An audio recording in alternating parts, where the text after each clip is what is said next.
The Hundred Years' War was a series of conflicts often overshadowed by modern history. A war which lasted either 116 or 138 years, depending on your point of view and when a war ends. The Hundred Years' War was unique in many ways. In the beginning, two medieval dynasties, the Plantagenets and the Valois, entered, and two nation-states, England and France, emerged from it.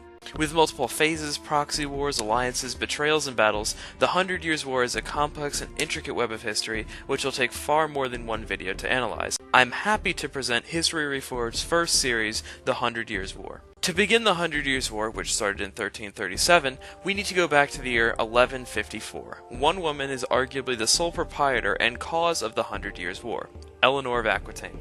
Eleanor was the heiress and later Duchess of Aquitaine, a vast domain in southern France encompassing almost half of it. She married her king, Louis VII of France. However, after a few decades she had only given him daughters, and displeased, Louis arranged for a divorce. Some would argue out of spite that Eleanor married the King of England, Henry II, making him the Duke of Aquitaine and absorbing most of Louis's domain. Obviously, Louis wasn't too pleased about this, and pursued wars over the duchy, and his successors would continue to do so. Though Henry's Plantagenet dynasty got the better of the French at first, eventually bankruptcy and disaster in the Crusades caused by Richard I plagued England, and with the incompetence of John I on the throne, Philip II Capet was able to seize most of the lands acquired by England through Eleanor's marriage by 1214. In fact, the situation against France was so bad that France actually invaded England and held London for a year, Philip's son Louis being proclaimed Louis I of England. Although the English still held the important trade city of Bordeaux and the land around it, they no longer had the power they once did in the continent, and throughout the 13th century, unsuccessful wars for Aquitaine would leave England poorer and weaker than before. Fast forward to the year 1308, and the ineffective Edward II of England had married Isabella the She-Wolf of France, daughter of Philip IV of House Capet. Within 20 years she had deposed him, and was effectively the ruling woman in England, alongside her lover, Roger Mortimer. She couldn't hold on to this power forever though, as her son, Edward III, eventually executed Mortimer for treason and took over the government. Edward III saw himself as destined for greatness. Being the grandson and having the blood of two kings, he took his lineage very seriously. From what we know, he revered his grandfather Edward I, who was nicknamed the Hammer of Scots for his brutal conquests in Scotland, Wales, and Ireland. During Edward I's reign, most of the British Isles came under the control of the Kingdom of England, but much of it was lost during Edward II's rule. Edward III didn't want this to happen. Early in his reign, he knew that he would want to fight and be remembered as a conqueror. This opportunity would come just a few years later.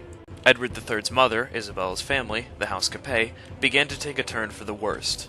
After her father Philip IV, the Iron King, died in 1314, his son Louis took the throne, but he died 2 years later. And then Louis's son ruled for 5 days. Philip's middle son became Philip V, but died without a male heir after only 6 years. Philip's youngest son, Charles, came to the throne, but after 6 years, in 1328, he too died, leaving the House Capet extinct. A power vacuum ensued in France, but was quickly filled by Philip Valois, a member of a cadet branch of House Capet. He became Philip VI and demanded that Edward III pay tribute to him, which angered Edward. He believed that through his mother he was the oldest descendant of Philip IV, and he should be king of France. While it wasn't the greatest claim ever, it had some ground. Seeing a loophole in the system, he proclaimed himself King of France, called upon his vassals to raise their levies, and gave command of many of his men to his eldest son, Edward of Woodstock, who would later become the Black Prince. However, it's not really that simple. The reason that England went to war in 1337 was because Edward III claimed to be King of France. But this wasn't necessarily the goal of the war. The goal of the war was to reclaim English Aquitaine. The English dreamed of their old continental empire, which had influence all the way from Gascony to Normandy.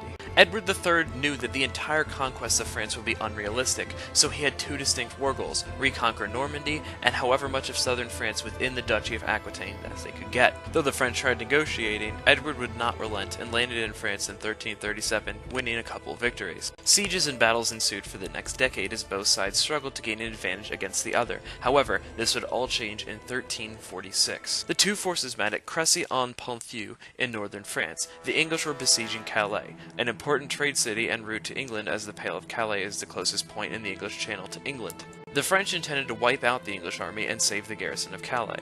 The French hoped to end the war here by capturing or killing the remaining English forces, including Edward III himself. The English saw it as an opportunity to defeat France entirely, as the army that they had brought had been augmented by garrisons all across France, leaving castles open to conquest. The Battle of Crécy would decide and set the tone for the rest of the war. The English had about 8,000 infantry, 5,000 archers, and 5 cannons, totaling about 12 to 14,000 men, while the French had anywhere from 30,000 to 100,000. Though it is important to take contemporary sources from the victors with a grain of salt, modern estimates argue about 20 to 40,000 men. Regardless of how many, the English were heavily outnumbered. Edward positioned his forces on a hill with a river to the right and a city to the left. Edward, wanting to teach his young son how to command as he was the crown prince, gave him command of his right flank, and later Edward in the battle said, "I am confident that he will repel the enemy without my help.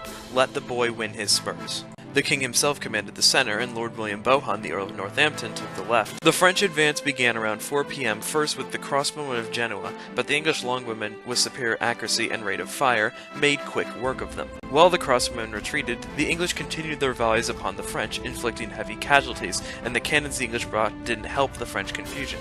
Philip sent his cavalry forward, but with the incline of the hill, wooden stakes, and archer valleys, they were to little effect, and if the French knights did make it to the English line, the infantry easily defeated their disorganized and weakened charge. French infantry began advancing, but did even worse than the cavalry as they took longer to arrive at the English lines, giving the longbowmen much more time to pepper them. Though there were infantry clashes, the tired and disheartened French were no match for the well-rested, spirited English. The battle went on into the night, and more French charges left more and more French dead. After being shot with an arrow in the jaw, losing 2 horses from under him, and anywhere from 10 to 30,000 men, Charles VI retreated in shame, and the English pursued them, inflicting even heavier casualties. The English did not lose a substantial amount of men. Even modern consensuses claim that the English lost no more than 500. Contemporary sources vary from 100 to 300, and one even claims that the only English casualties were the Squire Robert Brent and Sir Aymer Rokesley. A great victory for England, perhaps the greatest they had ever seen thus far. France was in disarray and broken and open for invasion. But that's another story for another time, part 2 coming soon. If you agree or disagree or have a suggestion for a topic that I should cover, feel free to leave a comment. I'll do my best to respond. Thank you for watching, and make sure to subscribe to see more videos like this one. I have been Austin from History Reforged.